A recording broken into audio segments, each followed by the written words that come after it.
దేవుని పరిశుద్ధ నామమునకు సమస్తమైన మహిమ ఘనత ప్రభావాలు యేసయ్యకు మాత్రమే కలుగునుగాక. మనందరము ఈ విధంగా సజీవులుగా ఉండి ఆ గొప్ప దేవుని నామమును స్తుతించడానికి, ఆరాధించడానికి దేవుడు చూపిన కృపను బట్టి దేవునికే మహిమ కలుగునుగాక. కొద్ది నిమిషాలు దేవుని యొక్క వాక్యాన్ని దేవుని వాక్యపు వెలుగులో పరిశుద్ధాత్మ దేవుని సహాయంతో నేర్చుకోవడానికి ప్రయత్నించేద్దాం. మనము అపోస్తలుడైన పౌలు రోమీయులకు రాసినటువంటి పత్రిక ధ్యానం చేస్తూ ఉన్నాం. రోమీయులకు రాసిన పత్రిక మొదటి అధ్యాయము 8 నుండి 10 వచనాల వరకున్న వాక్య భాగాన్ని చదువుకుని వాక్యాన్ని ఈరోజు ధ్యానం చేద్దాం. మీ విశ్వాసము సర్వలోకమున ప్రచురము చేయబడుతుండటం బట్టి మొదట మీ అందరి నిమిత్తము యేసుక్రీస్తు ద్వారా నా దేవునికి కృతజ్ఞతాస్తుతులు చెల్లించుచున్నాను. ఇప్పుడు ఎలాగైనాను ఆటంకం లేకుండా మీ యొద్దకు వచ్చుటకు దేవుని చిత్తము వలన నాకు వీలు కలుగునేమో అని నా ప్రార్థనల యందు ఎల్లప్పుడూ ఆయనను బతిమాలుకొనుచు మిమ్మల్ని గూర్చి ఎడతెగక జ్ఞాపకం చేసుకొనుచున్నాను. ఇందుకు ఆయన కుమారుని సువార్త విషయమై నేను నా ఆత్మయందు సేవించుచున్న దేవుడే సాక్షి. ప్రార్థన చేద్దాం. మహాపరిశుద్ధుడవు, మహోన్నతుడవు, సర్వాధికారివి, సృష్టికర్తవైన దేవ, మీ ఘనమైన మహోన్నతమైన నామమునకు వందనాలు, స్తోత్రం చెల్లిస్తున్నాం తండ్రి. ఇంతవరకు మీ నామమును స్తుతించడానికి, ఆరాధించడానికి ప్రభా మీ కృపను చూపినందుకే స్తోత్రాలు. ఈ సమయంలో కొద్ది నిమిషాలు మీ వాక్యం నేర్చుకోవడానికి మీ పాద సన్నిధికి మేము వస్తూ ఉండగా ప్రభా మీ వాక్యము ద్వారా, మీ మాటల ద్వారా మాతో మాట్లాడండి. మీ మాటలు మమ్మలను బ్రతికిస్తాయి తండ్రి. మీ మాటలు మాకు జీవాన్ని ఇస్తాయి. మీ మాటలు మా ఆత్మీయ జీవితంలో మేము ఎలా నడవాలో, మేము ఎలా మా జీవితాన్ని కట్టుకోవాలో మాకు నేర్పించేది, బోధించేది, మా జీవితాన్ని సరిదిద్దగలిగినది మీ మాటలే కనుక మాతో మీరు మాట్లాడండి, కృపనివ్వండి, దయ చూపించిన ఆయన మీరు సహాయం చేయమని వేడుకుంటున్నాను. ఈ సమయాన్ని మీరు మాకు ఆశీర్వదకరంగా చేయండి. రోమీయ పత్రికను మేము ధ్యానం చేస్తూ ఉన్నాం. ఈ పత్రిక ద్వారా ఎన్నో ఆత్మీయ పాఠాలు మాకు నేర్పిస్తూ ఉన్నారు. మేము వినేవారిగా మాత్రమే కాకుండా మా జీవితానికి మీ వాక్యాన్ని అన్వయించుకుని వాక్య క్రమంలో మేమందరం నడవడానికి మీ సహాయము పరిశుద్ధాత్మదేవ మాకు అనుగ్రహించి కృప చూపించమని యేసుక్రీస్తు నామములో ప్రార్థించి వేడుచున్నాను మా పరమ తండ్రి. ఆమేన్. మనము ఇంతవరకు కూడా రోమ పత్రిక మొదటి అధ్యాయం మొదటి 7 వచనాల్లో ఉన్నటువంటి వాక్య భాగాన్ని మనం చాలా విషయాలు నేర్చుకోగలిగాం. ఇంచుమించుగా 6 వారాల పాటు మనం మొదటి 7 వచనాలు ధ్యానం చేయగలిగాం. చాలా ఆత్మీయ పాఠాలు మనం నేర్చుకోగలిగాం. ఏమి నేర్చుకున్నామో ఒకసారి మళ్ళా రీక్యాప్ చేసి మనం 8వ వచనం నుండి వాక్య భాగాన్ని నేర్చుకోవడానికి ప్రయత్నం చేద్దాం. పౌలు తన గురించి తాను మాట్లాడుకుంటూ ఏం చెప్పాడు? నేను యేసుక్రీస్తుకు బానిసను లేక దాసుడను అని చెప్పుకున్నాడు. రెండవది, సువార్తకు కేంద్రం ఎవరు? యేసుక్రీస్తే కేంద్రమై ఉన్నాడు. సువార్తకు కేంద్రమై ఉన్నటువంటి యేసుక్రీస్తు ప్రభువు శరీరధారిగా, అలాగే దేవుని కుమారుడిగా, అంటే దైవ మానవుడిగా భూమి మీదకి వచ్చాడని మనం నేర్చుకున్నాం. అంటే దావీదు కుమారుడిగాను దేవుని కుమారుడిగా ఆయన భూమి మీద దైవత్వం కలిగినటువంటి, మానవత్వం కలిగినటువంటి వ్యక్తిగా వచ్చాడు. యేసుక్రీస్తు మనలను పిలిచాడు తన దగ్గరికి. ఎలా పిలిచాడు? సువార్త ద్వారా పిలిచాడు. ఎందుకోసం పిలిచాడు? పరిశుద్ధులుగా ఉండడానికి పిలిచాడు. రెండవది, విశ్వాసమునకు విధేయులు అవ్వడానికి పిలిచాడు. మూడవది, గత వారం మనం నేర్చుకున్నాం, యేసుక్రీస్తు వారిగా ఉండడానికి దేవుడు మనలను పిలుచుకున్నాడు అన్నది మనం నేర్చుకోవటం జరిగింది. ఈ రోజున అపోస్తలుడైనటువంటి పౌలు గారు 8వ వచనంలో 2 ప్రాముఖ్యమైన విషయాలు ఆయన ఇక్కడ చెప్తా ఉన్నాడు. 8వ వచనం దానిలో ప్రాముఖ్యంగా ఆయన చెప్తున్నది ఏంటంటే, మీ విశ్వాసము సర్వలోకమున ప్రచురము చేయబడుచుండుటను బట్టి మొదట మీ అందరి నిమిత్తము యేసుక్రీస్తు ద్వారా నా దేవునికి కృతజ్ఞతాస్తుతులు చెల్లించుచున్నాను. రోమ పట్టణానికి ఈయన వెళ్ళలేదు. రోమ పట్టణంలో సంఘాన్ని ఈయన ప్రారంభించలేదు. ఏ విధంగా ప్రారంభించబడింది అన్నది మనం గతంలో ధ్యానం చేసాం. అయితే ఈయన పట్టణానికి వెళ్ళి సువార్త చెప్పి సంఘాన్ని ప్రారంభించకపోయినా అక్కడ ఉన్నటువంటి సంఘ విశ్వాసులకు పరిస్థితి తెలిసినటువంటి ఈయన కొరింథీ పట్టణం నుంచి ఈ పత్రికను రాశాడు. రాసేటప్పుడు అక్కడ ఉన్నటువంటి విశ్వాసుల యొక్క విశ్వాసాన్ని గురించి ఈయన మాట్లాడుతున్నాడు. ఏమనంటే, మీ విశ్వాసము సర్వలోకమున ప్రచురము చేయబడుతుంది అని చెప్తా ఉన్నాడు.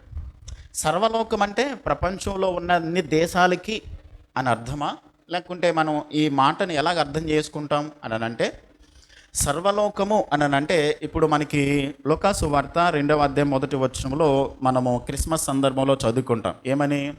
ఆ దినములలో సర్వలోకమునకు ప్రజాసంఖ్య రాయవలెనని కైసర ఐగుస్తు వలన ఆజ్ఞాయను అనే మాటను.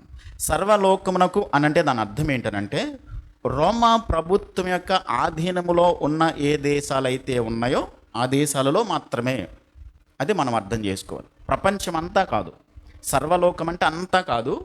రోమా అధికారం కింద ఏ ఏ దేశాలైతే ఉన్నాయో ఆ దేశాల గురించి ఇది ఒక అలంకార రూపంగా రాయబడినటువంటి మాట. సర్వలోకం అంటే ఆ ప్రాంతంలో అధికారంలో రోమా ప్రభుత్వం అండర్లో ఉన్నటువంటి దేశాలు ఏవైతే ఉన్నాయో ఆయా దేశాలలో ఈ రోమా ప్రభుత్వంలో ఉన్నటువంటి విశ్వాసులు లేక రోమా పట్టణంలో ఉన్నటువంటి విశ్వాసుల యొక్క విశ్వాసము ఏం చేయబడుతుందన్నమాట?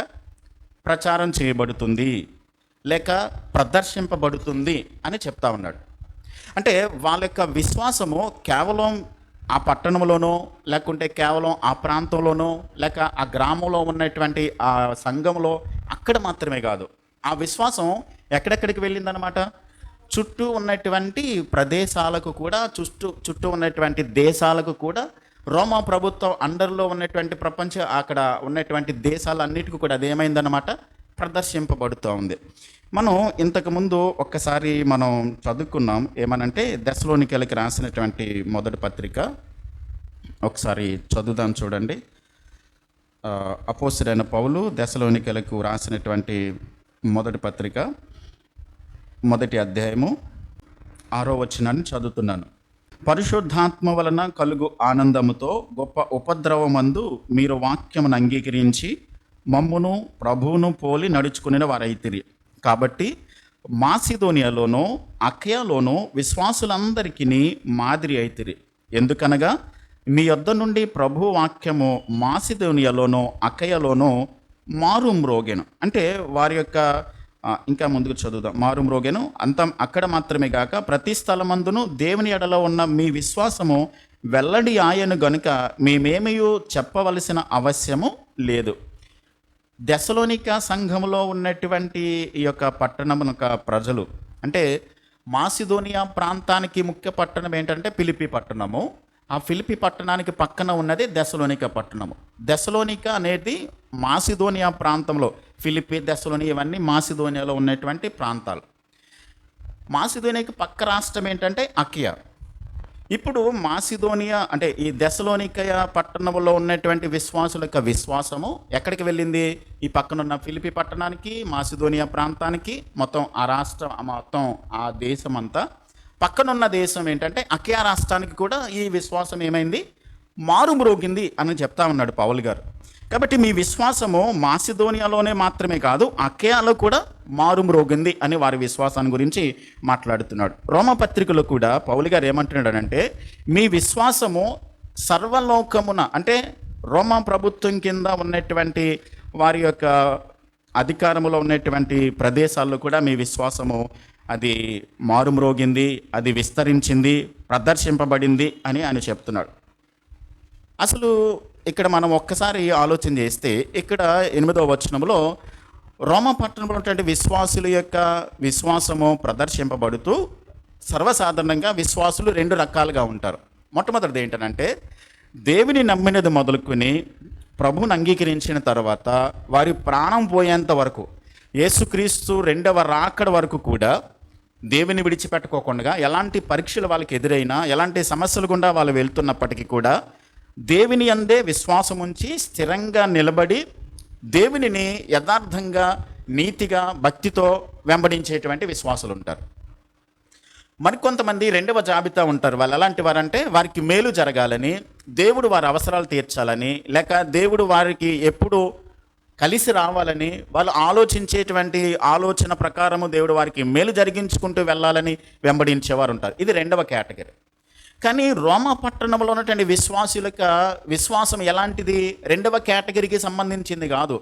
అంటే దేవుడు వాళ్ళ అవసరాలు తీర్చాలని, కేవలం వారి ఆలోచన ప్రకారమే దేవుడు వారికి మేలు చేయాలనే ఉద్దేశంతో కాదు.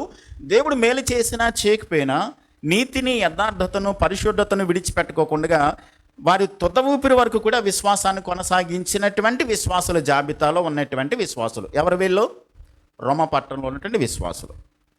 అందుకనే మనం ఏం చూస్తామంటే వారి యొక్క విశ్వాసము ప్రదర్శింపబడింది, అందరికీ తెలిసే విధంగా అది చూపబడింది, మారుమ్రోగింది, అది వెల్లడి చేయబడింది, ప్రచురం చేయబడింది అనేటువంటి మాటలు మనం ఇక్కడ చూస్తున్నాం.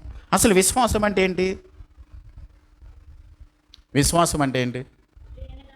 ఎబ్రీ పత్రిక 11వ అధ్యాయం 1వ వచనంలో మనం చదువుకుంటాం. విశ్వాసం అనేది నిరీక్షింపబడి వాటి యొక్క నిజ స్వరూపము, లేని దానిని ఉన్నట్టుగా ఉన్నదనుటకు రుజువై ఉంది. అంటే ఒక్క మాటలో చెప్పాలంటే ఏదైతే మనకి కంటికి కనబడట్లేదో, ఏదైతే అదృశ్యంగా ఉందో దానిని విశ్వాసం ద్వారా మనం చూడడం. ఇది జరుగుద్ది, దేవుడు ఇది చేస్తాడు, ఇది జరిగిస్తాడు, ఇది నా జీవితంలో దేవుడు జరిగించగలడు అని నమ్మడం, విశ్వాసం ఉంచటమే విశ్వాసం. ఇప్పుడు ఈ రోమా పట్టణం యొక్క ప్రజల యొక్క విశ్వాసుల యొక్క విశ్వాసము ప్రదర్శింపబడింది అని అంటే వారి జాబితా చూడాలంటే ఒక్కసారి ఎవరెవరు వారి యొక్క విశ్వాసాన్ని ప్రదర్శించారో ఒకసారి ఎబ్రీ పత్రిక 11వ అధ్యాయానికి వెళ్తే అక్కడ కొంతమంది విశ్వాస వీరుల జాబితా మనకు కనబడుతుంది. 32 మంది విశ్వాసుల జాబితా అక్కడ రాయబడింది. ఎబ్రీ పత్రిక మనకి హేబేలు దగ్గర నుంచి క్రొత్త నిబంధన గ్రంథంలో ఉన్నటువంటి విశ్వాసుల జాబితా వరకు కూడా అక్కడ అపోస్తలుడైన పౌలు గారు ఎబ్రీ పత్రికలో రాయించుకొచ్చాడు. మొట్టమొదటి ఎవరు? చదువుదాన్ని చూడండి. ఎబ్రీ పత్రిక 11వ అధ్యాయము ఒకసారి వెళ్దాం. అపోస్తలుడైన పౌలు హెబెలుకు రాసిన పత్రిక 11వ అధ్యాయము చదివినట్లయితే 4వ వచనం నుండి చదువుతున్నాను. విశ్వాసమును బట్టి హేబెలు కయీను కంటే శ్రేష్టమైన బలి దేవునికి అర్పించెను. దేవుడు అతని అర్పణలను గూర్చి సాక్ష్యం ఇచ్చినప్పుడు అతడు ఆ విశ్వాసమును బట్టి నీతిమంతుడని సాక్ష్యము పొందెను. అతడు మృతి నొందియు ఆ విశ్వాసము ద్వారా మాట్లాడుచున్నాడు. విశ్వాసమును బట్టి హేబెలు ఏం చేశాడు? దేవునికి శ్రేష్టమైన బలిని అర్పించాడు. బలి అర్పించాలని ఎవరు చెప్పారు? వాళ్ళ మమ్మీ డాడీ చెప్పుంటారు. ఎవరు వాళ్ళ మమ్మీ డాడీ? ఆదామవ్వలు కదా. ఆదామవ్వలు చెప్పారు. ఎప్పుడు చెప్పారు? మేము పాపం చేశాము, దేవుడు ఏదైనా తోటలో ఉన్నటువంటి మంచి చెడ్డలు తెలివినిచ్చే వృక్ష ఫలాన్ని తినకూడదని చెప్పాడు. మేము అది తిన్నాము. అప్పుడు మాకు భయం అంటే ఏంటో తెలిసింది, సిగ్గంటే ఏంటో తెలిసింది. కాబట్టి అంజూర పాకులు తెచ్చుకుని మేము కచ్చడాలుగా చేసుకున్నాము. దేవుడు ఏం చేశాడంటే ఒక గొర్రె పిల్లను వధించి మాకు చర్మపు చొక్కాయలు కుట్టించి మాకు తొడిగించాడు. అక్కడ రక్తబలి అర్పించబడింది కాబట్టి అని చెప్పని వాళ్ళ పిల్లలకి ఖచ్చితంగా చెప్పారు. అప్పుడు ఇద్దరు విన్నారు. కానీ హేబెలు ఆ మాటను విని దేవునికి బలి అర్పించాలి అని అంటే కనుక ఖచ్చితంగా రక్తం కావాలి అనేటువంటి ఆలోచనతో నిర్ణయించుకుని దేవునికి ఏం చేశాడంటే ఒక శ్రేష్టమైన మంచిది తన మందలో ఉన్నటువంటి శ్రేష్టమైనటువంటి గొర్రెను దేవుని దగ్గరికి బలిగా తీసుకొచ్చాడు. కయీను కూడా తీసుకొచ్చాడు. ఎలాంటిది తీసుకొచ్చాడు? పొలం పంటలో ఏదో తీసుకుని వెళ్ళాలి కనుక, పట్టుకు వెళ్ళాలి కాబట్టి అని మా అమ్మ నాన్న చెప్పారు, బలి అర్పించాలని, అర్పిస్తే మంచిదని చెప్పారు కాబట్టి పట్టుకెళ్తే బాగుంటుందని చెప్పని పట్టుకు వెళ్ళాడు అంతే. కానీ శ్రేష్టమైనది లేకుంటే విశ్వాసమును బట్టి కానీ దేవుని పట్ల నమ్మకంతో కానీ ఆ బలి తీసుకుని రాలా. తీసుకొచ్చాడు అర్పణ. కానీ దేవుడు దేన్ని అంగీకరించాడు? హేబెలు అర్పణను అంగీకరించాడు. హేబెలు కొద్ది కాలమే జీవించాడు. కానీ అతడు ఎంతకాలం జీవించాడు అయినప్పటికీ కూడా ఈ 21వ శతాబ్దంలో ఉన్నటువంటి మనతో కూడా హేబెలు ఏం చేస్తున్నాడు? మాట్లాడుతున్నాడు. ఎప్పుడో ఇంచుమించుగా బైబిల్ చరిత్ర ప్రకారం చూస్తే 6000 సంవత్సరాల పైన పడింది ఆయన మరణించి. కానీ ఇప్పటికీ కూడా హేబెలు మాట్లాడుతున్నాడు. విశ్వాస జాబితాలో హేబెలు నుండి ప్రారంభించబడింది. ఆదాము నుండి ఎందుకు ప్రారంభించబడలేదు? హేబెలు నుంచి ఎందుకు ప్రారంభించబడింది? ఆదాము కదా మొట్టమొదట ఉన్నది. ఎందుకనంటే ఆదాము దేవునిని చూశాడు, దేవునితో మాట్లాడాడు, దేవునితో అతనికి పరిచయం ఉంది. కానీ హేబెలుకు లేదు. తల్లిదండ్రులు చెప్తేనే తెలిసింది తప్ప, తల్లిదండ్రులు మాట్లాడితేనే తెలిసింది తప్ప హేబెలుకు దేవుని చూడలేదు. కానీ చూడనప్పటికీ కూడా విశ్వాసమును బట్టి, నమ్మకమును బట్టి, దేవుని పట్ల ఉన్నటువంటి విశ్వాసాన్ని బట్టి, తల్లిదండ్రులు చెప్పిన మాటను బట్టి దేవునికి శ్రేష్టమైన బలిని హేబెలు ఏం చేశాడు? తీసుకుని వచ్చాడు. కాబట్టి మొట్టమొదటిగా ఏం చేయాలంటే హేబెలు విశ్వాసం అతడు 3 పనులు చేయడానికి కారణమైంది. శ్రేష్టమైన బలి దేవునికి అర్పించడానికి, అంతేకాదు దేవుని ఎదుట అతడు నీతిమంతుడిగా తీర్పు తీర్చబడడానికి, విశ్వాసమును బట్టి అతడు మృతి పొందినప్పటికీ కూడా ఎప్పటికీ మనతో మాట్లాడడానికి హేబేలు యొక్క జీవితం మనకి మాదిరిగా కనబడుతూ ఉంది. అర్పణ తేవడానికి వారి యొక్క తల్లిదండ్రులు చెప్పినటువంటి అర్పణను బట్టి తెచ్చారు. వాళ్ళు విశ్వాసముతో దేవుడు ఉన్నాడని, విశ్వాసముతో దేవుడు అర్పణను అంగీకరిస్తాడని, పాపానికి మరణమే పరిష్కారమని, రక్తం చిందింపబడటమే వారి మరియు బలి ద్వారానే మనము దేవుని దగ్గరికి చేరగలము, పాపానికి పరిష్కారము బలి మాత్రమే అవుతుందనేటువంటి విషయాన్ని హేబేలు గ్రహించగలిగాడు. అందుకనే అంగీకరించబడ్డాడు. అర్పణను దేవుడు అంగీకరించినందుకు, త్రోసిపుచ్చినందుకు మనం ఏమైనా జాలి పడాలా అతని మీద? అరే, కయ్యేను బలిని దేవుడు అంగీకరించలేదు, అర్పణ తీసుకొచ్చాడు కదా, పంట పొలం నుంచి కూడా తెచ్చాడు కాబట్టి దేవుడు అంగీకరించలేదని మనం అతని మీద జాలి పడాలా? ఏమైనా జాలి పడాలా? ఎందుకు జాలి పడకూడదు? తెచ్చాడు కదండి, పట్టుకొచ్చాడుగా. ఎందుకనంటే హేబేలుకు తెలిసినట్లే కయ్యనికి కూడా తెలిసింది. ఇద్దరికి కూడా ఒక్కసారే తల్లిదండ్రులు చెప్పారు ఇలా జరిగిందనే విషయాన్ని. కాబట్టి ఇద్దరు విన్నారు. కాబట్టి ఇద్దరిలోనూ కూడా విశ్వాసమును బట్టి హేబేలు తెచ్చాడు, ఇతడు విశ్వాసం లేకుండా తెచ్చాడు. ఇతడు శ్రేష్టమని తెచ్చాడు, ఇది ఏదో పట్టుకెళ్ళాలి కదా అని తెచ్చి పట్టుకొచ్చాడు కయ్యేను. అందుకనే ఇతడు త్రోసివేయబడ్డాడు కయ్యేను, హేబేలు అంగీకరించబడ్డాడు. అందుకనే భక్తి కానీ, దేవునికి అర్పించేది కానీ, మనం చేసే ఆరాధన కానీ మనకున్నటువంటి పద్ధతిలో చేస్తే దేవుడు అంగీకరించాడు. దేవుని పద్ధతిలో చేయాలి, దేవుని యొక్క ఆ విధానంలో మనం చేసుకుంటూ వెళ్ళాలి. విశ్వాసము అని అంటే లేని దానిని ఉన్నట్టుగా చూడగలిగారు. ఇప్పుడు హేబేలు చనిపోయి కొన్ని వేల సంవత్సరాలైంది, కానీ అతని విశ్వాసం ఎప్పటికీ కూడా ఏం చేయబడుతుంది? ప్రదర్శింపబడుతుంది. అవునా కదా? ఎప్పటికీ కూడా మనం అతని గురించి మాట్లాడుకుంటున్నామంటే ఆయన విశ్వాసము ప్రదర్శింపబడింది. ఆ తర్వాత మరొక వ్యక్తి గురించి కూడా పౌలు గారు రాశాడు, 5వ వచనం, విశ్వాసమును బట్టి హనోకు మరణము చూడకుండానట్లు కొనుపోబడను, అతడు కొనుపోబడక మునుపు దేవునికి ఇష్టడై ఉండనని సాక్ష్యము పొందాను, కాగా దేవుడు అతన్ని కొనుపోయాను కనుక అతడు కనబడలేదు. హనోకు ఎన్ని సంవత్సరాలు దేవునితో నడిచాడండి? 300 సంవత్సరాలు నడిచాడు. ఆయనకు 60 సంవత్సరాల తర్వాత అతనికి కొడుకు పుట్టాడు. ఏం పేరు అతని పేరు? హనోకు కొడుకు పేరేంటి? హనోకు కొడుకు పేరేంటండి? అతనికి ఒక కొడుకు పుట్టాడు, అతనికి ఒక పేరు పెట్టాడు. ఆ పేరు అర్థాన్ని బట్టి, అతని జరగబోయేటువంటి విషయాన్ని బట్టి పేరు పెట్టాడు అనమాట. అతని పేరు మెతూషేల. బైబిల్లో ఎక్కువ సంవత్సరాలు బ్రతికింది ఎవరు? మెతూషేల. ఎన్ని సంవత్సరాలు బ్రతికాడు? 969 సంవత్సరాలు బ్రతికాడు. ఈ 969 సంవత్సరాలు బ్రతికినటువంటి ఆ మెతూషేల ఆ పేరు పెట్టినప్పుడు ఆ పేరుకు అర్థం ఏంటంటే అది మరణం తెస్తుంది, దేవుని తీర్పు వస్తుంది అనేటువంటి అర్థం వచ్చే విధంగా ఆ పేరు పెట్టాడు. ఆ పేరు పెట్టినప్పుడు ఎప్పుడైతే మెతూషేల చనిపోతాడో అప్పుడు ప్రపంచం మీదకి దేవుని తీర్పు రాబోతుంది అనేటువంటి అర్థం వచ్చే విధంగా పేరు పెట్టాడు. కాబట్టి మెతూషేలను చాలా జాగ్రత్తగా కాపాడేవారు అన్నమాట. ఒకవేళ ఏదైనా అనారోగ్యం వచ్చినా, ఏదైనా బలహీనత వచ్చినా, వీడు చనిపోతే ఏమొస్తుంది? ప్రళయం వచ్చేస్తుంది.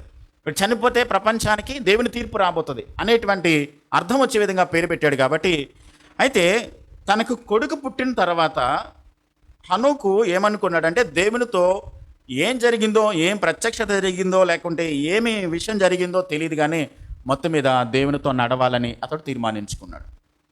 ఇప్పుడు ఆదాము నుంచి కయీను ద్వారా లెమెకు అనేటువంటి వాడు ఉంటాడు, 7వ వాడు. ఆదాము నుంచి కయీను ద్వారా లెమెకు 7వ వాడు. ఆదాము నుంచి షేతు ద్వారా హనోకు 7వ వాడు. గమనించాలి, ఆదాము నుంచి కయీను వంశం ద్వారా చూస్తే లెమెక్ అనేవాడు 7వ వాడు. అలాగే ఆదాము నుంచి షేతు ద్వారా చూస్తే హనోకు ఎన్నోవాడు అంటే 7వ వాడు మనకు కనబడతాడు. ఇప్పుడు లెమెకు, హనోకు వీళ్ళిద్దరూ కూడా ఒకే తరంలో జీవిస్తూ ఉన్నారు.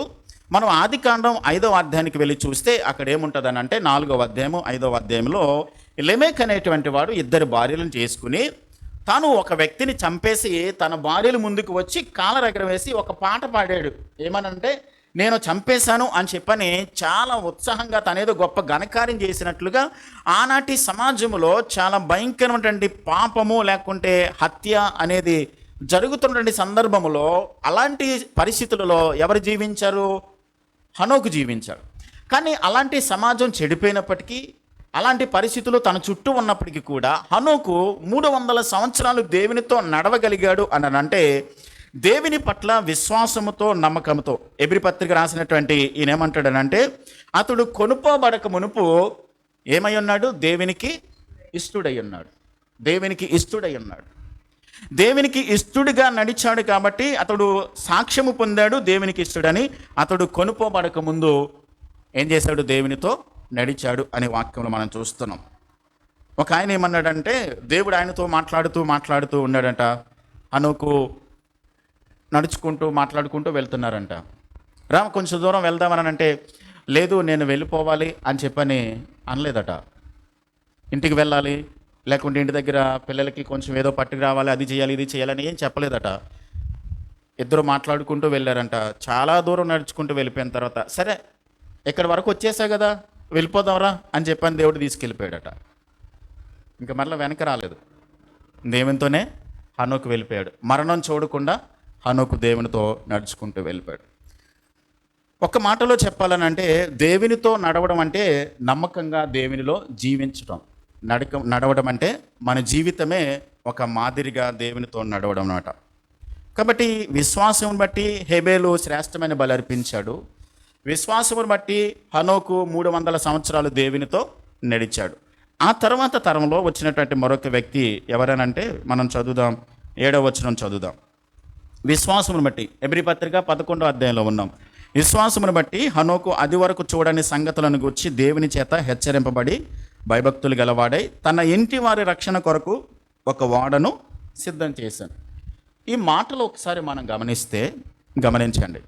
నోవహు ఇంతవరకు ఒకవేళ హేబేలు గురించి మనం మాట్లాడుకునేటప్పుడు తల్లిదండ్రులు చెప్పారండి, విశ్వాసం గురించి దేవుని గురించి చెప్పారు. తర్వాత హనోకు దేవునితో 300 సంవత్సరాలు నడిచాడు. కానీ నోవహుకు అలాంటి తరములో, అంటే నోవహు జీవించే కాలం వచ్చేసరికి పరిస్థితులు ఎలా ఉన్నాయంటే, 6వ అధ్యాయం మనం వచ్చేసరికి, ఆదికాండం 6వ అధ్యాయం వచ్చేసరికి వివాహ వ్యవస్థ పూర్తిగా పతనమైపోయింది. ఎవరికి నచ్చిన వాళ్ళు పెళ్ళిళ్ళు చేసుకుంటున్నారు. ఎవరికి ఇష్టమైనటువంటి వ్యవహారాలు వాళ్ళు చేసుకుంటూ వెళ్ళిపోతున్నారు. తినుచు త్రాగుచు. యేసుక్రీస్తు ప్రభు భూమి మీదకి వచ్చినప్పుడు మత్తయి సువార్తలో ఏమంటారంటే, నోవహు దినములను జ్ఞాపకం చేసుకున్నాడండి. అప్పటి జనములు, అంటే జలప్రలయం వచ్చేంత వరకు కూడా జనులు తినుచు త్రాగుచు పెండ్లికిచ్చుకొనుచు పెండ్లి చేసుకొనుచు ఇలాంటి వ్యవహారాల్లో బాగా బిజీగా ఉన్నారనమాట. అలాంటి సందర్భంలో దేవుడు నోవహు దగ్గరికి వచ్చి ఏమన్నాడంటే, అప్పటికి వర్షం రావడం తెలీదు, అప్పటికి జలప్రలయం రావడం తెలీదు, నీరు రావడం భూమి మీదకి రావడం అనేది తెలీదు. దేవుడు ఏమన్నాడంటే, ఒక ఓడను సిద్ధం చేసిన తర్వాత భూమి మీద వర్షం పడుతుంది 40 రోజులు 40 పగల్లో.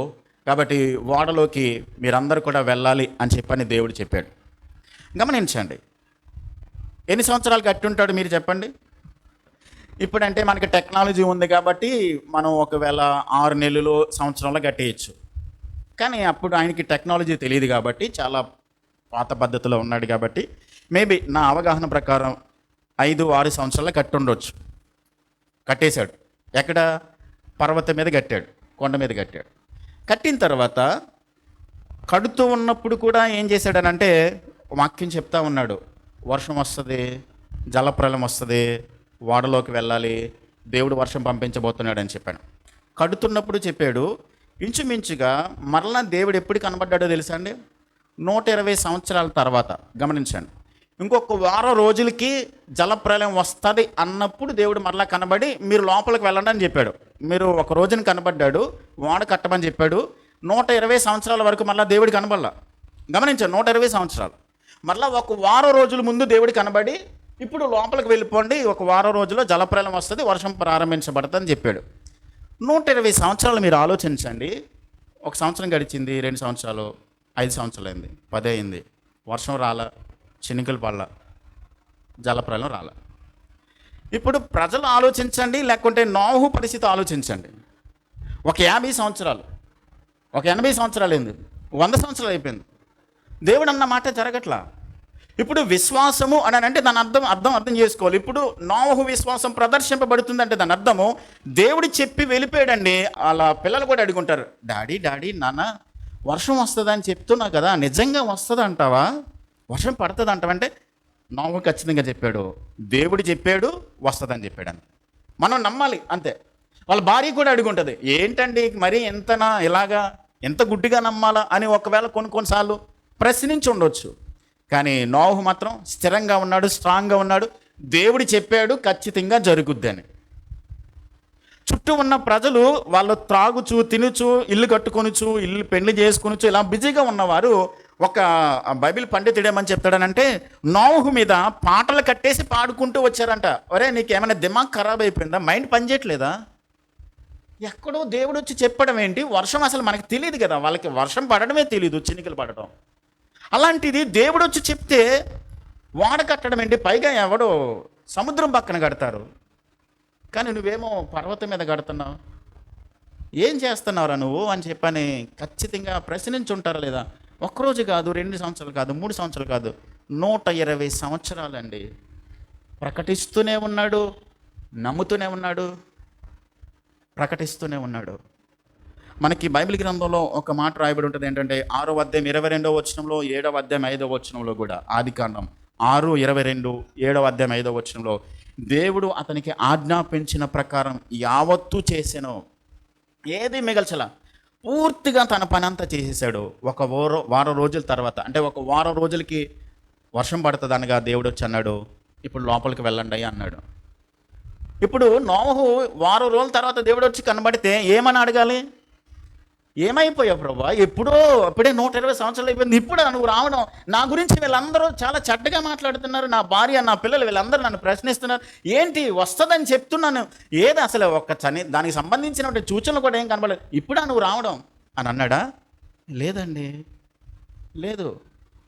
మొత్తం జతలుగా నువ్వు లోపలికి తీసుకుని వెళ్ళు అని చెప్పాడు. తీసుకుంటూ వెళ్ళిపోయాడండి. సాకు చెప్పలేదు, విశ్వాసముతో 100% దేవుడు చెప్పింది చేశాడు. అదండి విశ్వాసం అంటే. కొన్ని సందర్భాల్లో మనకున్న పరిస్థితులు ఆలోచించండి, మనకున్న సిచ్యువేషన్స్, మనకున్నటువంటి సమస్యలు ఎన్నో రకాలుగా మన ముందు కనబడుతూ ఉండొచ్చు. దేవుడు వాగ్దానం చేశాడు, దేవుడు మాట ఇచ్చాడు, నెరవేరుస్తానని. దానికోసం మనం ఏం చేయాలి? ఎదురు చూడాలి. 120 సంవత్సరాలు ఎదురు చూచాడండి. నిజంగా ఆ ప్రజలందరూ కూడా, అంటే నోవహు కుటుంబం లోపలికి వెళ్ళిపోయిన తర్వాత, ఓడలోకి వెళ్ళిపోయిన తర్వాత, ప్రజలు అంతవరకు కూడా పాటలు పాడినటువంటి వారు. ఒకరోజు వర్షం మొదలైంది, వాళ్ళకి విచిత్రంగా అనిపించి ఉంటుంది. ఆకాశం నుండి చినుకులు పడటం, వర్షం పడటం. 2 రోజులు 3 రోజులు అంతా కూడా లోపలికి వస్తూ ఉంది, వాటరు పైకి వస్తూ ఉంది. అడుగుంటారు ఖచ్చితంగా, డోర్ కొట్టుంటారు కదా, నోవహు తలుపు తీవయ్యా అని చెప్పాను. ఒకవేళ కనుక నోవహు కనుక తలుపు వేసుంటే, తనకు తెలిసిన వాళ్ళు, తన బంధువులు, చుట్టాలు, అరే నీళ్ళలో కొట్టుకుపోతున్నారు కదా అని చెప్పని తలుపు తీసి ఉండొచ్చు. కానీ డోర్ వేసేసింది ఎవరో? దేవుడు వేసాడు. దేవుడే డోర్ మూసేశాడు. ఖచ్చితంగా అడుగుంటారు కదా, తీయమని తలుపు కొట్టుంటారు కదా. కొట్టుకుపోతున్నప్పుడు మీరు ఊహించండి ఒకసారి, చిన్నపిల్లలు, పెద్దలు, ముసలి వాళ్ళందరూ కూడా ఆ ప్రవాహంలో కొట్టుకుని వెళ్ళిపోతూ చెట్టు పట్టుకుని, లేకపోతే నది పట్టుకుని, ఇది పట్టుకుని ఏడుస్తూ ఆ ప్రవాహంలో కొట్టుకుని పోయారండి. 120 సంవత్సరాలు చెప్పాడు. కానీ విశ్వాసంతో, నమ్మకంతో నోవహు ఎదురు చూశాడు. మన జీవితంలో అర్థం చేసుకోండి, ఎన్ని సమస్యలు వచ్చినా, ఎలాంటి పరిస్థితులు వచ్చినా, దేవుని మీద నమ్మకం ఉంచడం, దేవుని యందు విశ్వాసం ఉంచడం, మన విశ్వాసం ప్రదర్శింపబడటం. ఆ తర్వాత వెళ్తే అబ్రహాము గురించి, అబ్రహాముతో దేవుడికి కనబడ్డాడు. విగ్రహారాధన, చందమామని దేవునికి ఆరాధించేటువంటి ఆ చందమామ దేవుడినే విగ్రహాలుగా చేసుకుని అమ్ముకుని వాటినే పూజించేటువంటి తరంలో ఉన్నటువంటి ఇరాక్లో ఉన్నటువంటి అబ్రహాముతో దేవుడు మాట్లాడాడు 75 సంవత్సరాల వయసులో ఉన్నప్పుడు. అబ్రహామా, నేను నిన్ను ఆశీర్వదిస్తాను, అయితే నువ్వు నీ దేశాన్ని వదిలేయాలి, నీ బంధువులను వదిలేయాలి, నీ తండ్రి ఇంటిని వదిలేయాలి. నువ్వు దేశాన్ని వదిలేస్తే అనేక దేశాలు ఇస్తానన్నాడు, నీ బంధువులను వదిలేస్తే అనేక జనాలను నీకు ఇస్తానన్నాడు, నీ తండ్రి ఇంటిని వదిలేస్తే నేను నిన్ను అనేకులకు తండ్రిగా చేస్తానన్నాడు. ఈ 3 మాటలు అబ్రహాముతో దేవుడు చెప్పాడు. ఎక్కడికి వెళ్ళాలి ప్రభు అని అడగలేదు, పోనీ పలానా చోటకి వెళ్ళాలని దేవుడు కూడా చెప్పలేదు. బయలుదేరాడు అంతే. మొత్తం అందరూ బయలుదేరారు. అబ్రహాము భార్య, లోతు భార్య, తర్వాత ఆ తండ్రి, వీళ్ళందరూ బయలుదేరారు. మొత్తం వాళ్ళ యొక్క ఆస్తిపాస్తులన్నీ కూడా, అంటే ఈ జంతువులు, గొర్రెలు, మేకలు, మందలు, ఒంటెలన్నీ తీసుకుని బయలుదేరారు.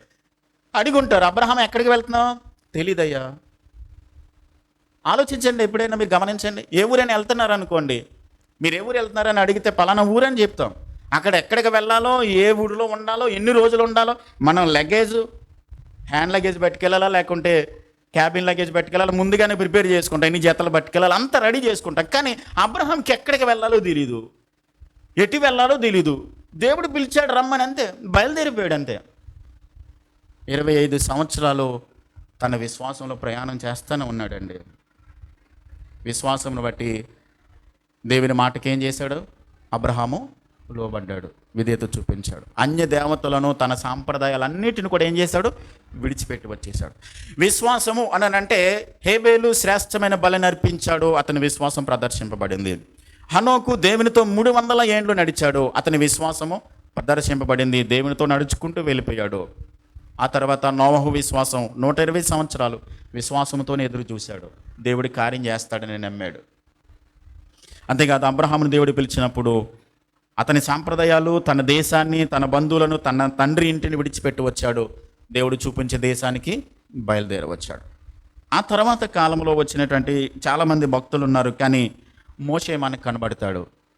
మోషే పెద్దవాడైనప్పుడు విశ్వాసమును బట్టి ఐగుప్తు ధనము కంటే క్రీస్తు విషయమైనటువంటి నింద గొప్ప భాగ్యమని ఎంచుకొని అల్పకాల పాపభోగం అనుభవించట కంటే దేవుని ప్రజలతో శ్రమ అనుభవించటం మేలని యోచించి ఫరో కుమార్తె యొక్క కుమారుడిని అనిపించుకుంటకు అతడు ఒప్పుకోలేదు.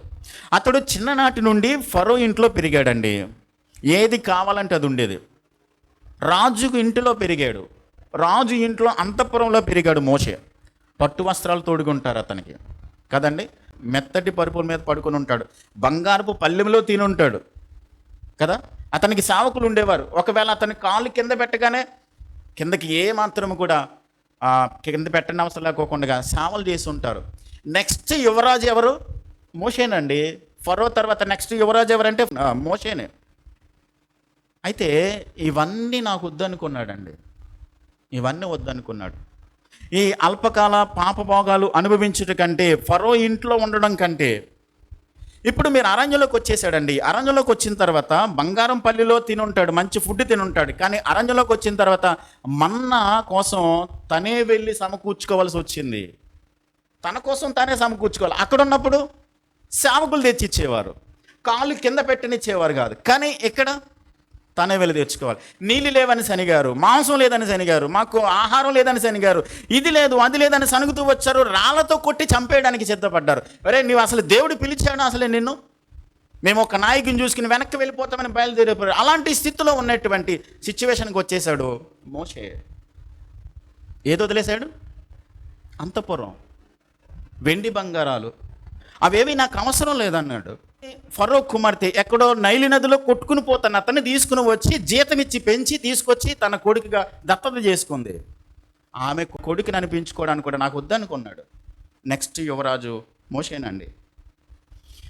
మోషేను దేవుడు ఎన్నుకున్న పిలుపు సహితం అనుమానించారు. నిన్నే నా దేవుడు ఎన్నుకున్నది అని చెప్పని వాళ్ళ అక్క కూడా తిరగబడ్డారు, ప్రశ్నించారు, కానీ ఏమీ మాట్లాడలేదు. ఇవన్నీ భరించాడు మోషే. ఎందుకని? విశ్వాసం అనబట్టి. విశ్వాసం ప్రదర్శింపబడింది మోషే యొక్క విశ్వాసం. ఎప్పటికీ మాట్లాడుకుంటున్నాం మనం. అల్పకాల పాపభోగం అనుభవించట కంటే దేవుని ప్రజలతో శ్రమ అనుభవించటం మేలని యోచించి తాత్కాలికమైన సుఖాలన్నీ కాదనుకున్నాడు మోషే. స్థిరమైన దాని కొరకు పాటుపడ్డాడు. సౌకర్యవంతమైనటువంటి పరిస్థితులన్నీ విడిచి వచ్చేసాడండి. కాబట్టి గమనించండి, రోమా పట్టణంలో ఉన్నటువంటి విశ్వాసుల యొక్క విశ్వాసము ప్రదర్శింపబడింది. నేను సూటిగా ప్రశ్నిస్తున్నాను, మీ విశ్వాసము ప్రదర్శింపబడుతుందా?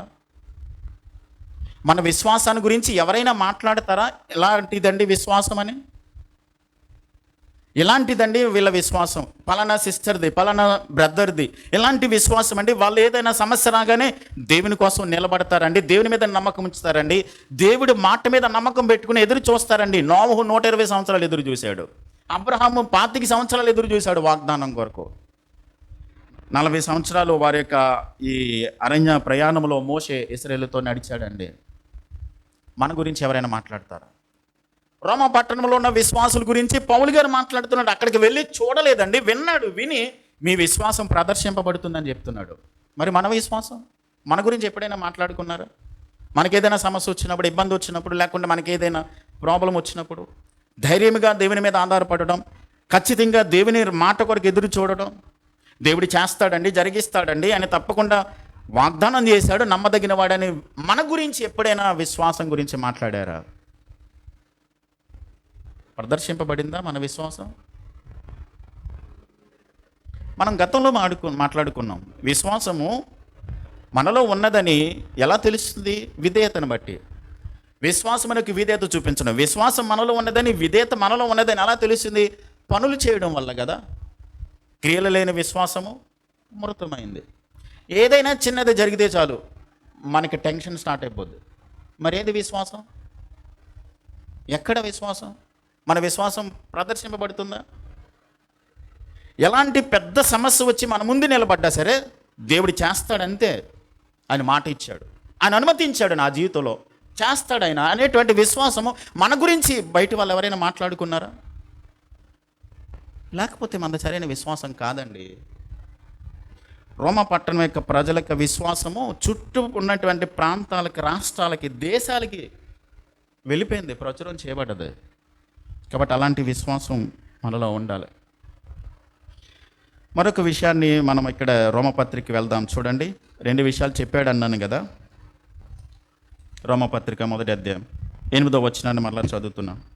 మీ విశ్వాసము సర్వలోకమున ప్రచురం చేయబడుచుండని బట్టి. మొట్టమొదటిది ఏంటి? వారి విశ్వాసం ఏం చేయబడింది? ప్రదర్శింపబడింది, ప్రచారం చేయబడింది. అనేక దేశాలకు, అనేక ప్రాంతాలకు వారి విశ్వాసం వెల్లడి చేయబడింది. రెండవది ఏంటంటే, మొదట మీ అందరి నిమిత్తము యేసుక్రీస్తు ద్వారా నా దేవునికి కృతజ్ఞతాస్తుతులు చెల్లించుచున్నాను. ఇప్పుడు ఏనేమంటున్నాడంటే, వాళ్ళు అలాంటి విశ్వాసంలో ఉన్నారు అని చెప్పని వాళ్ళ విశ్వాసం ప్రదర్శింపబడడాన్ని బట్టి, వాళ్ళని బట్టి దేవునికి పౌలు గారు ఏం చేస్తున్నాడు? కృతజ్ఞతాస్తుతులు చెప్తా ఉన్నాడు, వాళ్ళ విశ్వాసాన్ని బట్టి. మీరు ఎప్పుడైనా గమనించండి, ఇప్పుడు మన విశ్వాసాన్ని గురించి ఎవరైనా మాట్లాడుకున్నారా? అది మొట్టమొదటిది. రెండవది ఏంటంటే, మనం ఎవరి గురించైనా మనం ఎప్పుడైనా మాట్లాడామా? ఎవరి విశ్వాసాన్ని గురించైనా దేవునికి కృతజ్ఞతాస్తుతులు చెప్పామా? ఏమండి, పలానా వ్యక్తి విశ్వాసం చాలా గొప్పదండి అని మనం ఎప్పుడైనా ఎదుటి వాళ్ళలో ఉన్న విశ్వాసాన్ని గురించి దేవునికి ఎప్పుడైనా కృతజ్ఞతాస్తుతులు చెప్పామా? మొట్టమొదటిది మన విశ్వాసం ప్రదర్శింపబడాలి, మన విశ్వాసాన్ని గురించి ఎవరైనా మాట్లాడుకోవాలి. రెండవది ఏంటంటే, మనం ఎవరి గురించైనా మనం మాట్లాడామా? పలానా వాళ్ళదండి విశ్వాసం, పలానా వాళ్ళదండి భక్తి, పలానా వాళ్ళదండి దేవుని మీద నమ్మకం అంటే అని మనం దేవునికి, ప్రభువా వాళ్ళకి అలాంటి విశ్వాసం ఇచ్చావు, నీకు వందనాలు ప్రభా, వాళ్ళు ఎలాంటి విశ్వాసంలో కొనసాగుతున్నారు, ప్రభా నీకు స్తోత్రం, వాళ్ళని అలా నిలబెట్టావు, వాళ్ళని అలా బలపరిచావు అని చెప్పని మనము మరికొంతమంది గురించి మనం మాట్లాడినటువంటి సందర్భాలు ఎప్పుడైనా ఉన్నాయా? పౌలు గారు చాలా విషయాల్లో ఇతరుల గురించి ఆయన కృతజ్ఞతాస్తుతులు చెప్పాడు. కొన్ని విషయాలు చదువుదాం. 1 కొరింథీ పత్రిక 1వ అధ్యాయం 4వ వచనం. 1 Corinthians chapter 1 verse 4లో కొరింథీయులకు రాసిన 1వ పత్రిక 1వ అధ్యాయం 4వ వచనాన్ని చదువుతున్నాను. క్రీస్తు యేసునందు మీకు అనుగ్రహింపబడిన దేవుని కృపను చూచి మీ విషయమైన దేవునికి ఎల్లప్పుడూ కృతజ్ఞతాస్తుతులు చెల్లించుచున్నాను. దేని గురించి కృతజ్ఞతాస్తుతులు చెప్తున్నాడు? దేవుని కృప వాళ్ళకి అనుగ్రహించబడింది. ఆ అనుగ్రహించబడిన దేవుని కృపను బట్టి కొరింథీ పట్టణం యొక్క దేవుని కృపను పొందుకున్నందుకు దేవునికి కృతజ్ఞతాస్తుతులు చెప్తున్నాడు ఆయన. ఎఫెసీ పత్రిక 1వ అధ్యాయం 15వ వచనం. ఎఫెసియన్స్ 1:15 and 16 వెర్సెస్లో చూడండి. ఎఫెసీలకు రాసినటువంటి పత్రిక 1వ అధ్యాయము 15వ వచనాన్ని చదువుతున్నాను. ఈ హేతువు చేత ప్రభువైన యేసునందలి మీ విశ్వాసమును గూర్చియో పరిశుద్ధులందరి ఎడల మీరు చూపుచున్న విశ్వాసమును గూర్చియో నేను వినినప్పటి నుండి మీ విషయమై మానక దేవునికి కృతజ్ఞతాస్తుతులు చెల్లించుచున్నాను. పరిశుద్ధులందరి ఎడల మీరు చూపుచున్న మీ విశ్వాసమును గురించి నేను విన్నప్పుడు మానక నా దేవునికి ఏం చేస్తా ఉన్నాను? నేను కృతజ్ఞతలు చెప్తున్నాడు. కొరింథీ సంఘాన్ని గురించి దేవుని కృప వాళ్ళకు అనుగ్రహించబడిందని, ప్రభా వాళ్ళకి ఎలాంటి కృపనిచ్చా ప్రభా మీకు వందనాలని పౌలు గారు కృతజ్ఞతలు చెప్తున్నాడు. రెండవది వాళ్ళకు అనుగ్రహించబడినటువంటి విశ్వాసమును గురించి ఫిలిప్పీ పత్రిక 1వ అధ్యాయం 3వ వచనం. ఫిలిప్పీన్స్ చాప్టర్ 1 verse 3 నుంచి చదువుదాం. ఫిలిప్పీ పత్రిక 1వ అధ్యాయం 3వ వచనం. మొదటి నుండి ఇది వరకు సువార్త విషయంలో మీరు నాతో పాలువారి ఉండుట చూచి మీలో ఈ సత్క్రియను ఆరంభించిన వాడు యేసుక్రీస్తు దినము వరకు దాన్ని కొనసాగించునని రూఢిగా నమ్ముచున్నాను. కనుక మీ అందరి నిమిత్తము నేను చేయు నా ప్రార్థనలలో ఎల్లప్పుడూ సంతోషముతో ప్రార్థన చేయొచ్చు. నేను మిమ్మల్ని జ్ఞాపకం చేసుకున్నప్పుడెల్లను నా దేవునికి కృతజ్ఞతాస్తుతులు చెల్లించుచున్నాను. వారిలో సత్క్రియను ఆరంభించిన వాడు వారిలో తుదం వరకు కూడా దానిని కొనసాగించగలిగినటువంటి సామర్థ్యాన్ని దేవుడు వాళ్ళకి ఇచ్చినందుకు పౌలు గారు ఏం చేశాడు? వాళ్ళ గురించి కృతజ్ఞతాస్తుతులు చెప్పాడు. మొదటి దశలోనికి పత్రిక 1:3 ఫస్ట్ దశలోనియన్స్ 1:3 నుంచి చదువుదాం. విశ్వాసముతో కూడిన మీ పనిని, ప్రేమతో కూడిన మీ ప్రయాసమును, మన ప్రభువైన యేసుక్రీస్తునందలి నిరీక్షణతో కూడిన మీ ఓర్పును మేము మన తండ్రి అయిన దేవుని ఎదుట మానక జ్ఞాపకం చేసుకునొచ్చు, మా ప్రార్థనల యందు మీ విషయమై విజ్ఞాపన చేయొచ్చు, మీ అందరి నిమిత్తము ఎల్లప్పుడూ దేవునికి కృతజ్ఞతాస్తుతులు చెల్లించుచున్నాం. విశ్వాసముతో పని చేశారు, ప్రేమతో కూడిన ప్రయాసపడ్డారు. కాబట్టి క్రీస్తునందలి నిరీక్షణతో కూడిన మీ ఓర్పును గురించి చూచి నేను నా దేవునికి నేను కృతజ్ఞతాస్తుతులు చెప్పాను. 2 దశలోనికి రాసిన పత్రిక 1:3 సెకండ్ దశలోని 1:3 చదువుదాం. సహోదరులారా, మేము ఎల్లప్పుడూ మిమ్మల్ని గూర్చి దేవునికి కృతజ్ఞతాస్తుతులు చెల్లించుటకు బద్ధులమై ఉన్నాము. ఇది యుక్తమే, ఏలయనగా మీ విశ్వాసము బహుగా అభివృద్ధి పొందుచున్నది. కాబట్టి మేము దేవునికి ఏం చేస్తాము? కృతజ్ఞతాస్తుతులు చెల్లించుచున్నాం. ఫిలమోనుకు రాసినటువంటి పత్రిక 1:4 ఫిలమోనుకు రాసిన పత్రిక 1:4 నీ ప్రేమను గూర్చియు ప్రభువైన యేసు ఎడలను సమస్త పరిశుద్ధుల ఎడలను నీకు కలిగి ఉన్న విశ్వాసమును గూర్చియు నేను విని నా ప్రార్థనల యందు నీ నిమిత్తము విజ్ఞాపన చేయొచ్చు, ఎల్లప్పుడూ నా దేవునికి కృతజ్ఞతాస్తుతులు చెల్లించుచున్నాను. నీ ప్రేమను గురించి, పరిశుద్ధుల ఎడల నీకున్న విశ్వాసాన్ని గురించి చూసారా? ఎన్ని విషయాల్లో పౌలు గారు వాళ్ళకున్న విశ్వాసాన్ని గురించి, వాళ్ళ పట్ల దేవుడు చూపిన కృపను బట్టి, వాళ్ళు కలిగి ఉన్నటువంటి విశ్వాసము, ఓర్పు, సహనాన్ని బట్టి దేవునికి ఎల్లప్పుడూ కూడా దేవునికి ఏం చేశాడు? అతను కృతజ్ఞతాస్తుతులు చెల్లించాడు. తిమోతి గురించి కూడా ఆయన కృతజ్ఞతాస్తుతులు చెప్పాడు. దేని గురించి అంటే 2 తిమోతి 1:3 నుండి చదువుతున్నాను. నా ప్రార్థనల యందు ఎడతెగక నిన్ను జ్ఞాపకం చేసుకునిచు నీ కన్నీళ్లను తలచుకొని నాకు పూర్ణానందము కలుగుటకే నిన్ను చూడవలనని రేయింబగలు అపేక్షించుచు నీ యందున్న నిష్కపటమైన విశ్వాసమును జ్ఞాపకం చేసుకుని. దేని గురించి? తిమోతిలో ఉన్నటువంటి నిష్కపటమైనటువంటి విశ్వాసాన్ని జ్ఞాపకం చేసుకుని నేను ఎల్లప్పుడూ కూడా నీకు దేవునికి కృతజ్ఞతాస్తుతులు చెల్లించుచున్నానని చెప్పని పౌలు గారు చెప్తా ఉన్నాడు. ఈ విషయాలన్నీ ఎవరి గురించి చెప్తున్నాడు? వాళ్ళ యొక్క విశ్వాసం గురించి, వాళ్ళ యొక్క ప్రేమను గురించి, వాళ్ళు దేవుని పట్ల వారుకున్నటువంటి భక్తిని గురించి, ఎల్లప్పుడూ వాళ్ళ గురించి పౌలు గారు ఏం చేశాడు? కృతజ్ఞతాస్తుతులు చెప్తూ వచ్చాడు. మనం ఎప్పుడైనా ఇతర వాళ్ళ గురించి మనం ఎప్పుడైనా మెచ్చుకున్నామా? ఇది రెండో విషయం. మొట్టమొదటిగా మన విశ్వాసం ప్రదర్శింపబడాలి. లోకానికి లేక లోకంలో ఉన్నటువంటి ప్రజలకు, మన చుట్టూ ఉన్న వాళ్ళకి వీళ్ళది సరైన విశ్వాసం అండి. వాళ్ళకి సమస్య రాగానే వాళ్ళు దేవుని మీద ఆధారపడతారండి. వాళ్ళకి సమస్య రాగానే, కష్టం రాగానే దేవుని ఆనుకుంటారండి. మనుషుల వైపు కానీ లేకుంటే పరిస్థితుల వైపు కానీ చూడరండి, దేవుని మీద ఆధారపడతారండి. మన విశ్వాసము మన చుట్టూ ఉన్న వారికి ప్రదర్శింపబడుతుందా? వెల్లడి చేయబడుతుందా? మన విశ్వాసాన్ని గురించి ఎవరైనా మాట్లాడుకుంటున్నారా? అది మొట్టమొదటిది. రెండవది, మనం ఎవరి గురించి అయినా మాట్లాడామా? మనం ఎవరి గురించి అయినా పలానా వాళ్ళదండి విశ్వాసం చాలా గొప్పదండి. పౌలు గారు ఎన్ని రెఫరెన్సులు చదివామండి ఇప్పటి వరకు. ఆ వాళ్ళ యొక్క విశ్వాసాన్ని గురించి దేవునికి కృతజ్ఞతాస్తుతులు చెల్లిస్తూనే ఉన్నాడు. ఒక మాట ఏంటంటే, ప్రతి మనిషిలోనూ కూడా లోపాలు ఉంటాయండి. అందరిలోనూ మనలో మిస్టేక్స్ ఉన్నాయి. కానీ ప్రతి మనిషిలో లోపాలు, బలహీనతలు ఉన్న ప్రతి వ్యక్తిలో మెచ్చుకోదగినటువంటి కొన్ని విషయాలు ఉంటాయి, మంచి విషయాలు ఉంటాయి. మనం చెడ్డనే చూస్తాం తప్ప మనిషిలో ఉన్నటువంటి మంచితనాన్ని బయటికి తీసి మనం మాట్లాడాం. మనం నేర్చుకోవాలి. పౌలు గారు ఈ సంఘస్థులన్నిటికీ ఉత్తరాలు రాశాడు కదా. ఈ పౌలు గారు 13 పత్రికలు రాశాడు.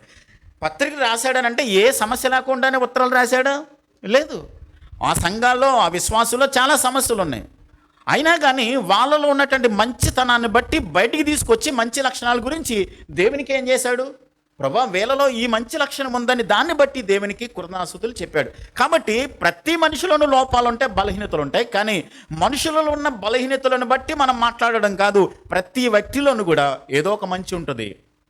దాన్ని బట్టి మనం దేవునికి ఏం చేయాలి? కృతజ్ఞతాస్తుతులు చెప్పాలి. మొదటి సమూయేలు గ్రంథము 20వ అధ్యాయం చదువుదాం ఒక్కసారి. అయితే ఒక మాట, దానికి ముందు ఈ రెఫరెన్స్ చదవడానికి ముందు ఒక మాట చెప్తాను, జాగ్రత్తగా వినండి. ప్రతి ఒక్కరు కూడా ఈ మాట మరలా గుర్తుపెట్టుకోండి మన హృదయాల్లో. ఒక వ్యక్తిలో లోపాలు ఉన్నప్పుడు ఆ వ్యక్తిలో ఉన్నటువంటి లోపాల కంటే మంచి గురించి మనం మాట్లాడాలంటే, ఒక వ్యక్తి ఎప్పుడైతే మంచిని ఎలా గుర్తించగలుగుతాడనంటే, మనలో స్వార్థం లేనప్పుడు, మనలో అసూయ లేనప్పుడు, మనలో గర్వం లేనప్పుడు ఎదుటి వ్యక్తి యొక్క మంచితనాన్ని గురించి మాట్లాడగలుగుతాం. ఈ 3 విషయాలు ఖచ్చితంగా గుర్తుపెట్టుకోనండి.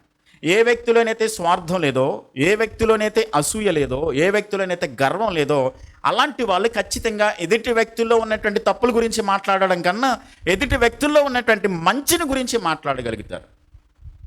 సమూయేలు గ్రంథం చదువుదాం. చెప్పాను కదా, మొదటి సమూయేలు గ్రంథం 20వ అధ్యాయము ఒకసారి చూద్దాం. 1 Samuel chapter 20:28 చదువుదాం. 20:28. యోనాతాను దావీదు బెత్లెహేమునకు పోవాలనని కోరి, దయచేసి నన్ను పోనిమ్ము, పట్టణమందు మా ఇంటి వారు బలి అర్పింపబోచున్నారు, నీవును రావాలనని నా సహోదరుడు నాకు ఆజ్ఞాపించాను గనుక నీ దృష్టికి నేను దయ పొందిన వాడనైతే నేను వెళ్ళి నా సహోదరులను దర్శించినట్లుగా నాకు సెలవిమ్మని బతిమాలుకొని నా యొద్ద సెలవు తీసుకొనెను. అందు నిమిత్తమే అతడు రాజు భోజనపు బల్ల యొద్దకు రాలేదని సౌలుతో చెప్పగా, సౌలు యోనాతాను మీద బహుగా కోపపడి, అగడగొండు దాని కొడుక, నీకును నీ తల్లి మానవునకు సిగ్గు కలిగినట్లుగా నీవు యెషయా కుమారుని స్వీకరించిన సంగతి నాకు తెలిసినది కదా. యెషయా కుమారుడు భూమి మీద బ్రతుకునంత కాలము నీకైనను నీ రాజ్యమునికైనను స్థిరత కలుగదు కదా. ఇక్కడ సౌలు మాటలు గమనించాను. సౌలు ఒక పార్టీ పెట్టాడండి, ఒక పెద్ద పార్టీ పెట్టాడు. ఆ పార్టీలో ఖచ్చితంగా ఎవరు ఉండాలి? తన సేవకులు, ప్రముఖులైనటువంటి వారు అందరూ ఉండాలి. వారిలో ఖచ్చితంగా దావీదు ఉండాలి. దావీదు ఇంకా అప్పుడు రాజు కాలేదు. రాజుగా 16వ అధ్యాయంలో సమూయేలు ప్రవక్త వెళ్ళి అభిషేకించాడు. అభిషేకించబడ్డాడు దావీదు రాజుగా, కానీ ఇంకా రాజు కాలేదు. ఇశ్రాయేలుకు రాజుగా సౌలు ఉన్నాడు. ఆ పార్టీలో రాజు యొక్క ఆలోచన ఏంటంటే ఖచ్చితంగా దావీదుని ఏం చేద్దామని పన్నాగం పట్టుకున్నాడు, చంపాలనేటువంటి ఆలోచనతో ఉన్నాడు. ఎక్కడ దొరుకుతాడని చెప్పని దావీదుని చంపడానికి ప్రయత్నం చేస్తూ ఉన్నాడు. కొన్ని సందర్భాల్లో ఈటి విసిరేశాడు, మీదకి చంపేద్దామని చెప్పని దావీదు తప్పించుకుంటూ వెళ్ళిపోయాడు. అయితే ఇక్కడ ఈ పార్టీ ఏర్పాటు చేయడానికి ప్రాముఖ్యమైన కారణం ఏంటంటే దావీదును చంపడానికి అతని ప్లాన్ అది. ఇప్పుడు యోనాతాను దావీదు మంచి ఫ్రెండ్స్ అనమాట, బాగా మంచి స్నేహితులు, ప్రాణ స్నేహితులు అంటేవారు. అప్పుడు విషయం అర్థమైపోయింది, దావీదు సౌలు చేతికి అప్పగించబడతాడు, నన్ను ఖచ్చితంగా మీ తండ్రి చంపేస్తాడు, కాబట్టి చాలా కోపంగా ఉన్నాడు, నేను మా ఇంటికి వెళ్ళిపోతాను, దయచేసి నువ్వు నాకు పర్మిషన్ ఇయ్యి. ఒకవేళ ఈ పార్టీలో దావీదు ఏడని చెప్పని అడిగితే కనుక వాళ్ళ ఇంటిలో ఏదో బలర్పించుకుంటున్నారంట, ఏదో దేవునికి అర్పణ ఏదో అర్పించాలని చెప్పని వాళ్ళ అన్న పిలిచాడంట, వెళ్ళాడు దావీదు అని చెప్పు అని చెప్పని యోనాతానికి చెప్పేసి దావీదు వెళ్ళిపోయాడు. ఇప్పుడు సౌలు ఏం మాట్లాడుతున్నాడు గమనించండి. దావీదు బ్రతికున్నంత కాలం కూడా నీకు రాజ్యం రాదు, నీ తర్వాత రాజ్యానికి కూడా అతడు అడ్డుపడతాడు అని చెప్పని దావీదు ఎంత మంచి సుగుణం కలిగినటువంటి సుబుద్ధి కలిగిన వాడు అన్న దాని గురించి సౌలు మాట్లాడట్లా. ఎలాగైనా సరే అతనిని చంపకపోతే, అతనిని గనక మనము హతం చేయకపోతే నీకు రాజ్యం రాదు, నెక్స్ట్ నువ్వు రాజు అయ్యే అవకాశం లేదు, కాబట్టి దావీదుని ఏం చేద్దాం, చంపేద్దామని చెప్పని అసూయతో, స్వార్థముతో, గర్వముతో సౌలు ఇక్కడ ప్రయత్నం చేస్తూ ఉన్నాడు. దావీదు ఎన్నోసార్లు సౌలుకు దురాత్మ వచ్చి ఆయనను ఆవరించినప్పుడు ఏం చేశాడు, వీణ తీసుకుని వాయించి ఆ సంగీతం వాయించినప్పుడు అతని దురాత్మ వదిలిపోతూ ఉండేది. మంచి చేశాడు, మంచి గురించి మాట్లాడడానికి బదులుగా అతనిని చంపడానికి సౌలు ప్రయత్నం చేశాడు. కాబట్టి స్వార్థం ఉన్నటువంటి వ్యక్తులు ఎదుటి వ్యక్తుల్లో ఉన్నటువంటి మంచిని గురించి మాట్లాడలేరు. స్వార్థంలో ఉన్నటువంటి లక్షణాలు ఏంటంటే స్వార్థం తన గురించి ఆలోచించుకుంటుంది, స్వార్థం తననే ప్రేమించుకుంటుంది, స్వార్థం తన కోసమే ఖర్చు చేసుకుంటుంది, స్వార్థం తననే గారాబం చేసుకుంటుంది, స్వార్థం తన గురించే సమకూర్చుకుంటుంది, స్వార్థం ఎవరి గురించి ఆలోచించదు, స్వార్థం తనకు ప్రాధాన్యత ఇవ్వాలని కోరుకుంటుంది, స్వార్థం ఎప్పుడు గుర్తింపునే కోరుకుంటుంది. ఇవి స్వార్థంలో ఉండేటువంటి లక్షణాలు. మనలో స్వార్థం ఉంటే ఎదుటి వ్యక్తిలో ఉన్నటువంటి మంచిని మనం ఎప్పుడు బయటకు తీసి మాట్లాడలేం. కాబట్టి మనం ఆలోచించుకుందాం, మనలో అలాంటి లక్షణాలు ఉంటే మనం స్వార్థపరులు. డిఎల్ మూడి గారు ఏమన్నాడంటే మనిషి హృదయంలో 3 విషయాలు బయటికి వెళ్ళిపోవాలంట. ఒకటి గర్వం, రెండవది స్వార్థం, మూడవది దేవుని చిత్తానికి వ్యతిరేకమైన పాపం కనుక బయటికి వెళ్ళిపోకపోతే దేవుని ఆత్మచేత దేవుడు తనను నింపడు అని అంటాడు ఆయన. అవి బయటికి వెళ్ళిపోతే అప్పుడు దేవుడు ఏం చేస్తాడంటే తన ఆత్మతో మనలను నింపుతాడు. అంటే మన హృదయంలో ఆల్రెడీ ఏమి నిండిపోయి ఉన్నాయి, స్వార్థము, అసూయ, దేవుని చిత్తానికి వ్యతిరేకమైన పాపం మన హృదయంలో పెట్టుకుంటే దేవుడు తన ఆత్మతో మనలను నింపలేడు. మొట్టమొదటిది స్వార్థం మనలో ఉంటే ఎదుటి వాళ్ళ మంచిని మనం గుర్తించలేం. రెండవది అసూయ. అసూయ అంటే ఏంటండి? ఎదుటి వాళ్ళు బాగుపడుతూ ఉంటే, పైకి వెళ్తూ ఉంటే వారవలేని తనమే అసూయ, మత్సరం. ఒక ఆయన అంటాడు, ఘనతకు శత్రువు అసూయ అంటాడు. ఎవరికైనా మంచి పేరు వస్తుంటే సహించలేకపోవడం. సామెతల గ్రంథం 14:30 ఒక మాట ఉంటుంది, మత్సరము ఎముకలకు కుళ్ళు.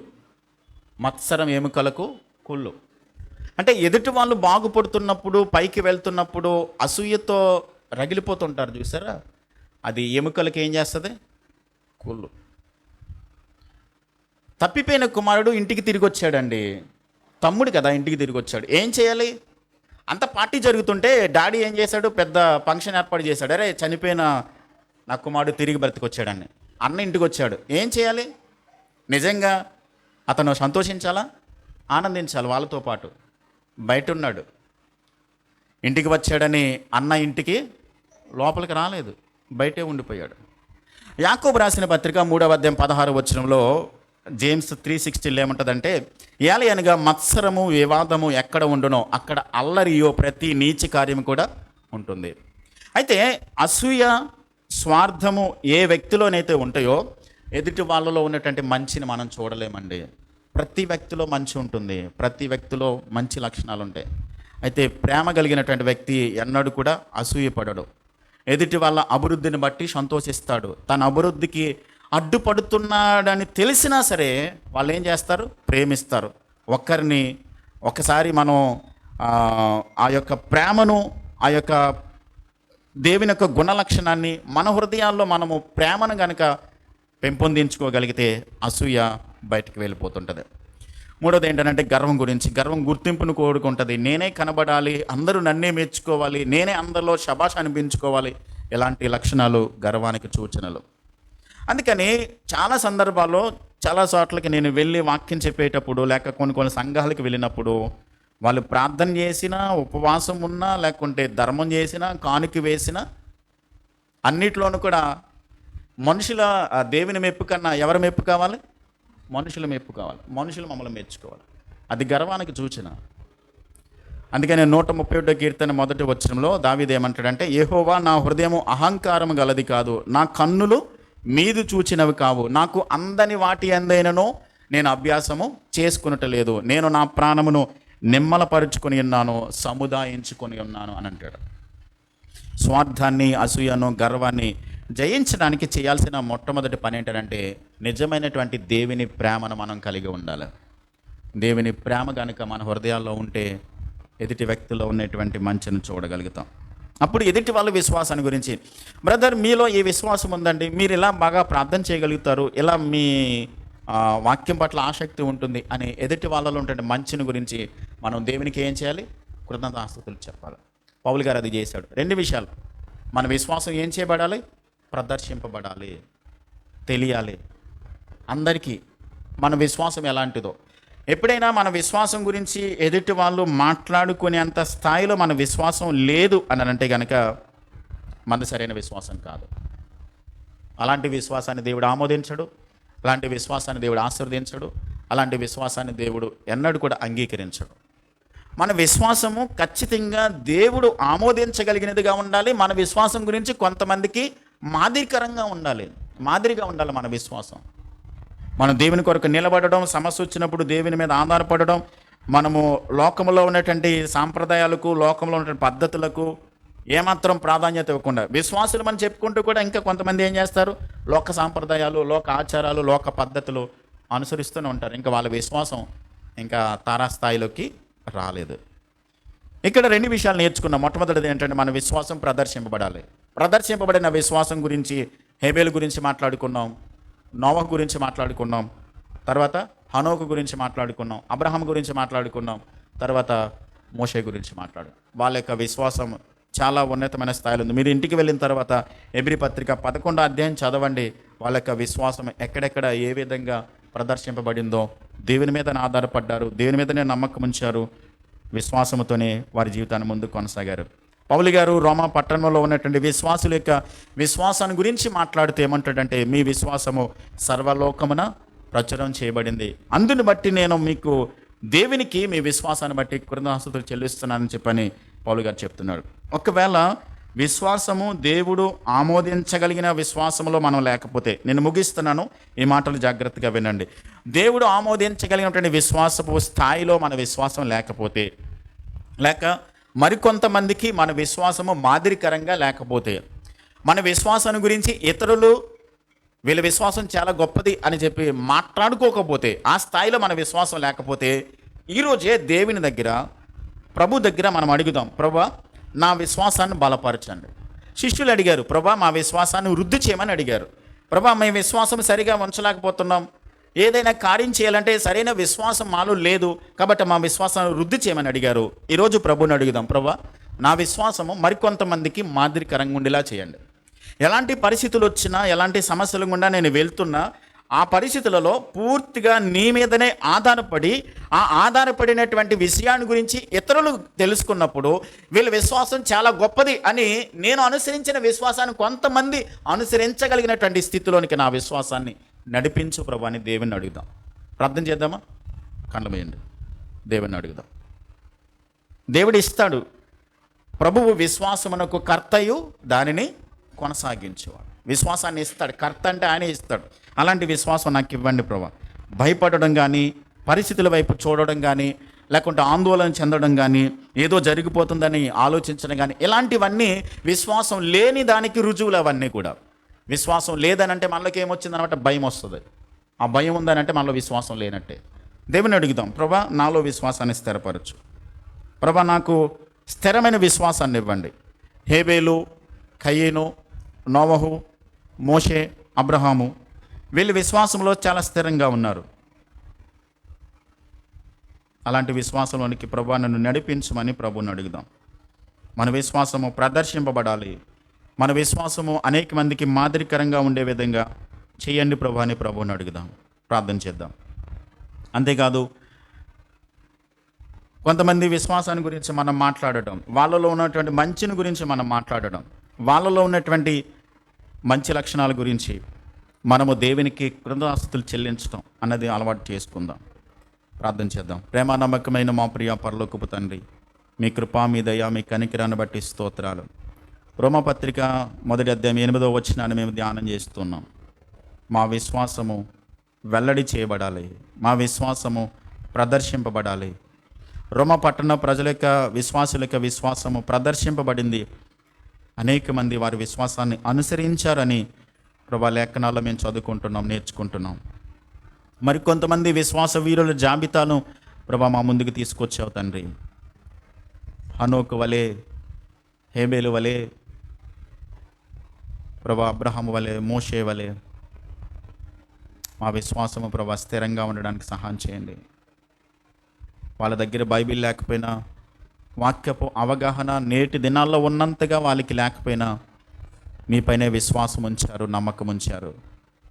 వాక్యపు అవగాహన మాకు ఎక్కువగా ఉన్నటువంటి ఈ దినాల్లో ప్రభా మా విశ్వాసము మరింతగా స్థిరపరచుకోవడానికి మాకు సహాయం చేయండి, కృపనివ్వండి.